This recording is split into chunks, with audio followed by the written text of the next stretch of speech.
This episode is brought to you by LifeLock. It's Cybersecurity Awareness Month, and LifeLock has tips to protect your identity. Use strong passwords, set up multi-factor authentication, report phishing, and update the software on your devices. And for comprehensive identity protection, let LifeLock alert you to suspicious uses of your personal information. LifeLock also fixes identity theft, guaranteed or your money back. Stay smart, safe, and protected with a 30-day free trial at lifelock.com/podcast. Terms apply. This episode is brought to you by LinkedIn. Healthcare professionals can lead their careers with LinkedIn.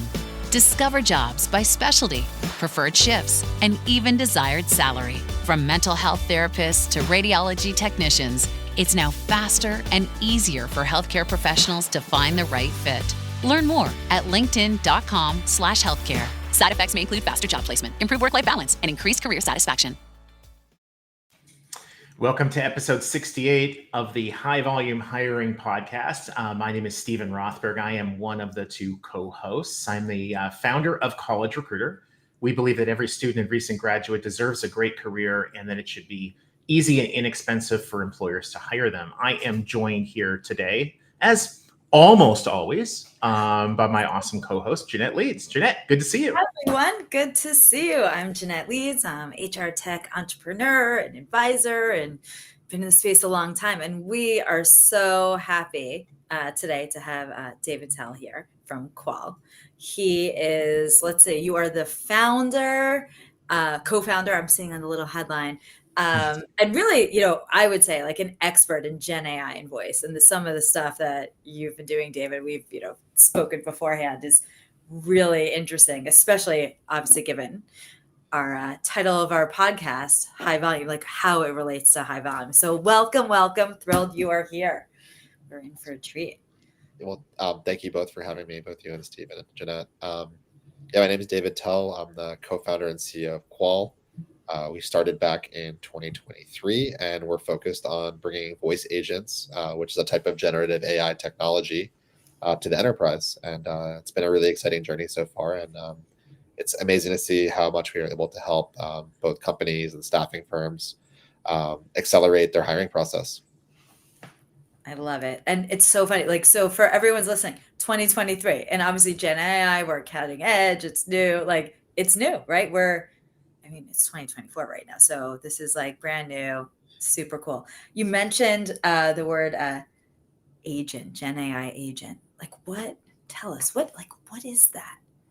Yeah, so it's a great question. There's a lot of definitions out there about what an agent is, but I think there's three things that most people will tell you constitutes an agent.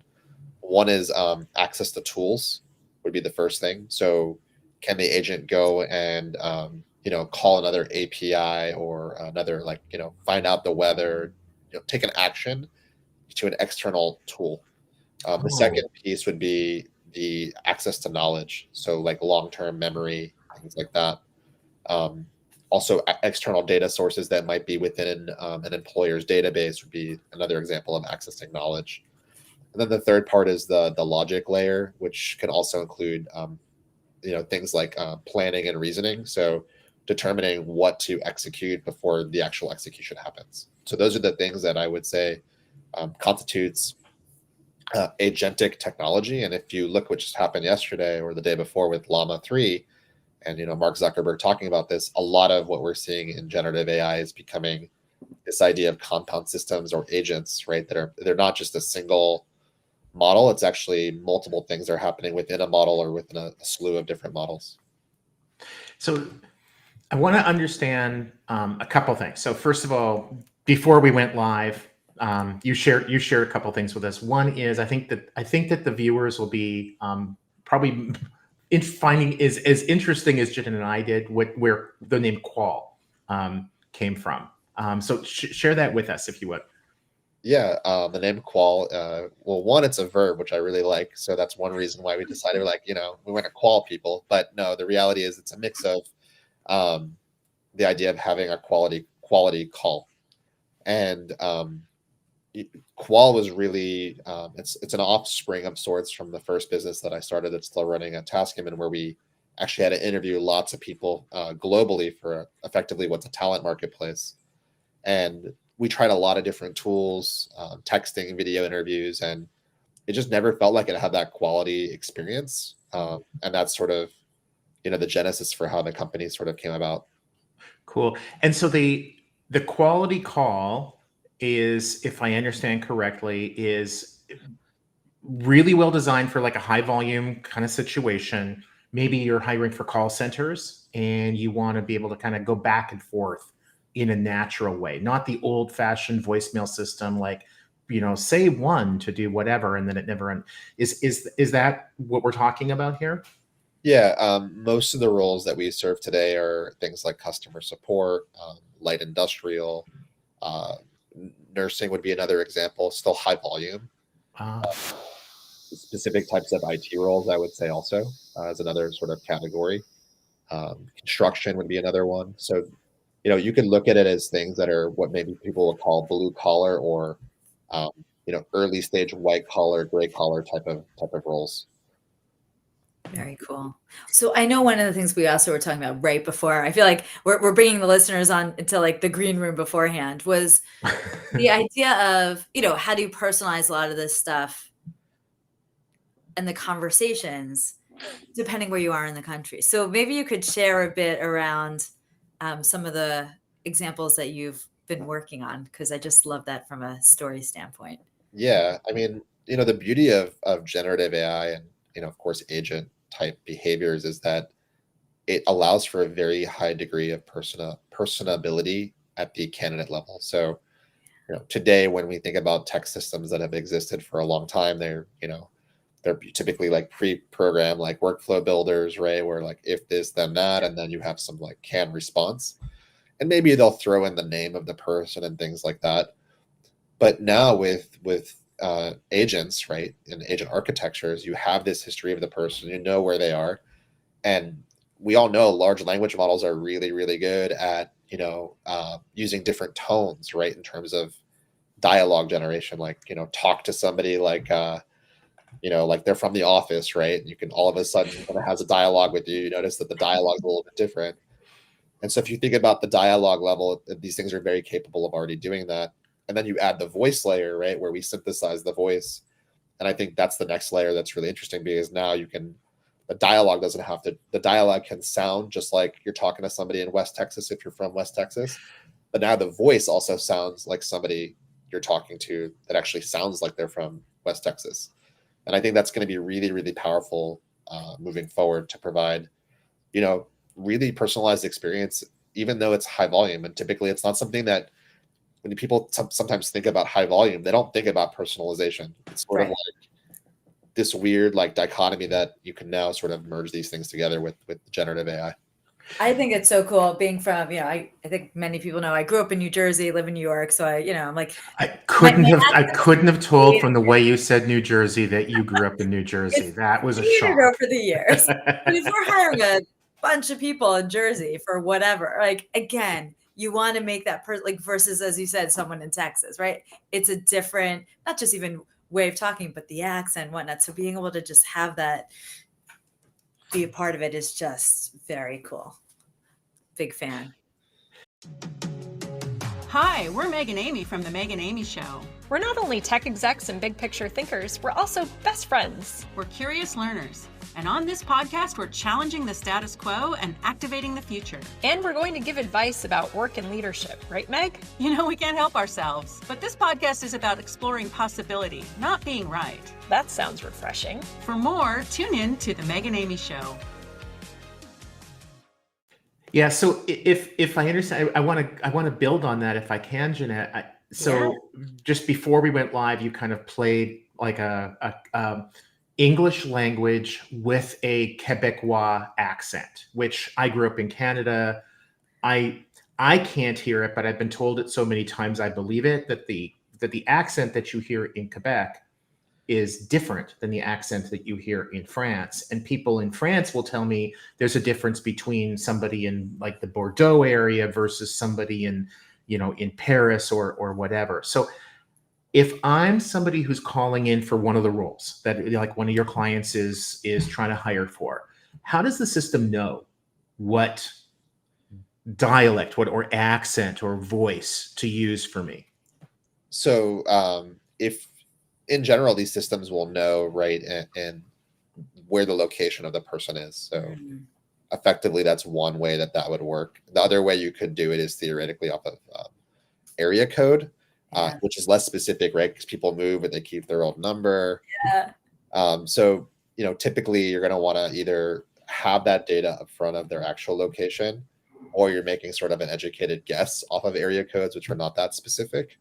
And then there's other ways you can sort of do that through, going back to tools, right? You could execute a search and say, hey, like, tell me everything you know about Jeanette, and then sort of make some educated guess. In the world of agents, that's possible. I think we have time for one more question. Do you want to grab it, Jeanette? We do. Give us a story. I'm like big on stories this summer, of, where you've seen this, work with one of your clients, or just something interesting that will leave our listeners being like, that was a good story. That's interesting. How's that for a blanket? Tell us a story, David. Use generative AI to write the. No, sorry. Exactly. In terms of more like a usage story, or more of like a funny story? Okay. Yeah, I think like a use case, like something that, our listeners and those that are in TA can, really think about, this is something, how can I be aware of how I can think about just Gen AI, voice agents, all of this as part of their future roadmap. Yeah, I think one thing I've talked to a lot of people about this, and it's definitely something that I've worked with a client on before, which is the idea of like open funnel, right? Because in the world now we have these resumes, and the resumes can be created. There's so many resume generation tools, right? And it can be so personalized for the job. It's been very hard for employers to sort of sort through more and more and more of these resumes as they just continue to grow. And so one thing that I've been working on with clients, and goes to success story, is like they had over 8,000, applicants per week, right? Which is quite a few. That's a lot. And they're expecting more, primarily professional type of jobs. Like I said, not like director of engineering or those types of roles, but more, junior to mid-level type of roles. And, they've sort of adopted this sort of open funnel approach, which is to say like, hey, we're just going to accept that it's going to be impossible to sort of detect, people, I don't want to call it resume fraud, but effectively like elongating what's on a resume. Right. And so you need to really have like a combat mechanism. I don't want to call it fraud detection, but you need some more sort of mechanism. And I think that's where voice, for them, they believe it plays a role. But there's also a secondary portion of this, which is, we talked about this before the podcast started, which is Indeed is very expensive. Job boards are very expensive. So if you sort of have an open funnel approach, you're actually collecting a lot of data. And once you have that data, you can effectively make searches and then reach out to people. And so you actually spend less on the advertising side over time. So I think it's not quite widely adopted, I think, just yet. Yeah. But I think that's the trend that we're seeing. So I don't know if that was a good story, but I hope that tied enough different pieces. Yeah, no, that was great. It's listen, where organizations can save money, be more efficient. I mean, that's like, do things better candidate experience, all of the above, right, is all harnessed within. And I think too, also, Jeanette, it seems to me like this provides the employer with the opportunity to kind of be more inclusive at a really low cost. Yeah. Like 8,000 people applying a week, to interview all of those people, in some roles, the resumes are just crap, right? And it's like really hard to tell who's qualified, who's not. Tell me why you're qualified. Like when we interview people at College Recruiter, one of the questions we always ask is, why did you apply to work for us? Not this role, not why are you interested in this industry or whatever, but us. Yeah. And it's amazing how the candidates that we think are going to be better, more serious, that then will assess better, they know, they've done their homework. Yeah. And I think that this tool can, you can interview 8,000 people in, half an hour. Yeah. And we do it primarily, our mechanism is through the phone too, which is sort of a natural source for people. They don't have to look at a screen. They could, in theory, be driving in their car, right? They don't have to be dressed up. So I think that's also like another thing too. There's not, some sort of website they have to go to. We just completely interface with them in the device that they use the most every single day, which is the phone. Exactly. We all have it here. So I mean, yeah. Fantastic. Awesome. Well, David, this has been really great. I'll put the little caption up there so anybody want to reach out to you. I assume LinkedIn's a good place, and you can talk with them more about Gen AI voice agents and Kwal specifically. This was super. Awesome. Thank you both, Stephen and Jeanette, for having me. And yeah, I'm available if anybody is interested. You put my LinkedIn, but my email is david@kwal.ai. So thank you all for having me. Easy. Good Awesome stuff. Cheers, David. Have Bye. a great day, everyone. Till next time, Jeanette. Bye.